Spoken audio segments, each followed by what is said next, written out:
American Airlines déplore le fait qu'Haïti ait perdu beaucoup de ses enseignants, étudiants, institutions scolaires, ainsi que certaines de ses écoles techniques. Après le tremblement de terre du 12 janvier, la American Airlines a dépêché sur place des experts de la compagnie d'Odebrecht, dont vous avez un représentant ici, qui pour un bilan des réparations à entreprendre à Haïti Tech. Nous supportons aussi l'orphelinat Bertali Bomberger, les missionnaires de la charité connus sous les noms des Sœurs de Mother Teresa, l'hôpital Espoir et beaucoup d'autres institutions. Nous avons distribué avec l'aide de Food for the Poor.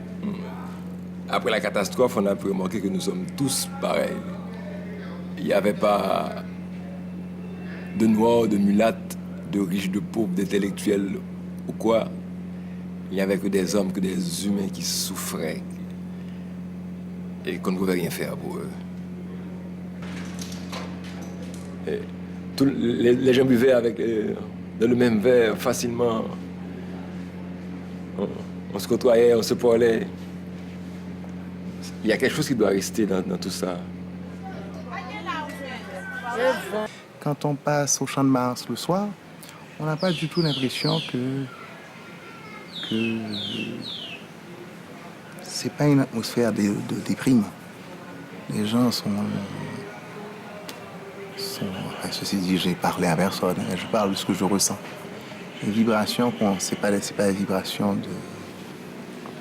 de l'extraction. Non, non, pas du tout. Pas du tout. Ça pourrait être... Parfois même, ça peut faire penser à une kermesse. C'est pour ça que je dis que j'ai peur de parler, parce que peut-être que je ressens un truc et que c'est pas ça.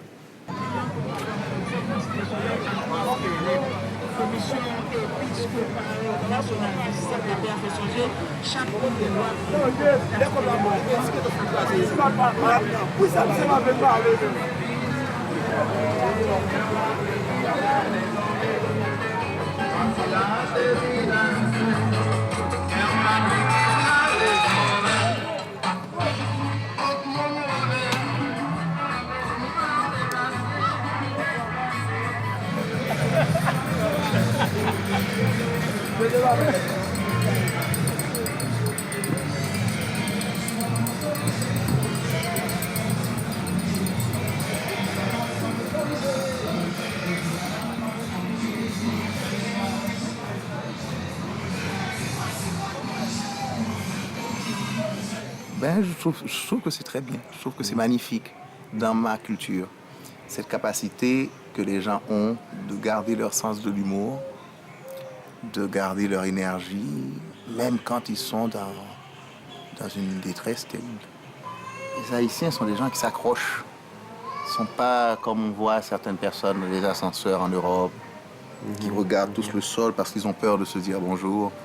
Je pense que ça, c'est une autre forme de terreur auquel les Occidentaux sont exposés chez eux, qui ne m'intéresse pas du tout, et qui fait que d'ailleurs, de plus en plus, je ne me sens pas très bien quand je voyage. Très vite, j'ai envie de rentrer chez moi. Je trouve qu'à la longue, c'est un peu facile de toujours montrer la face coûteuse, quoi. Toujours aller dans la surface de la plaie. On peut aussi parler de la capacité d'un malade à faire face à la douleur, par exemple. D'avoir encore la capacité d'être philosophe,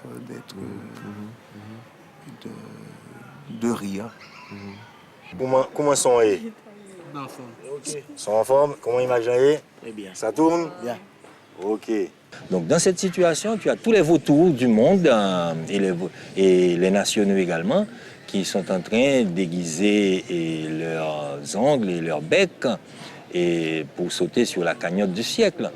Donc pour que cela ne se fasse pas, nous ce qu'on propose, d'où cette réunion de ce matin, c'est qu'on crée une institution autonome de la reconstruction nationale, une institution qui ait la légitimité absolue de l'État, l'autonomie nécessaire pour s'occuper vraiment de la reconstruction de ce pays sur d'autres bases.